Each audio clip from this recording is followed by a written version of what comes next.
Needless to say, he was on my side. So after we'd done our shopping we stopped at the mechanic so they could look at it and fix whatever needed fixing.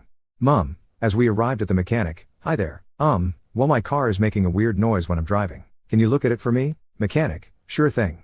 How about you take a seat inside and I'll give it a drive and see what the problem is." He got in the car and drove it around the block. When he returned, the noise had miraculously stopped. He charged my mum for the check and we were on our way, but not before Tom's dad subtly handed me the rock back and gave me a wink and a smile as I left.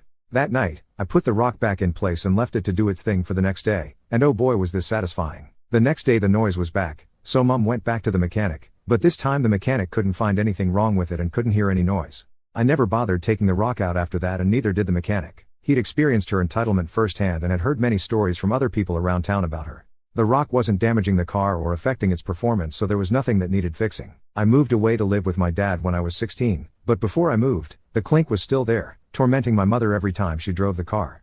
I lost count of the number of times she took it back to the mechanic and the amount of money she spent on getting rid of the clink. Here's where my petty revenge turned pro, out of sheer good luck. The last time I saw my mother I was 23, 2013, and she still has the same car. I'd expected the rock to have fallen out by then, but the car still has a clink.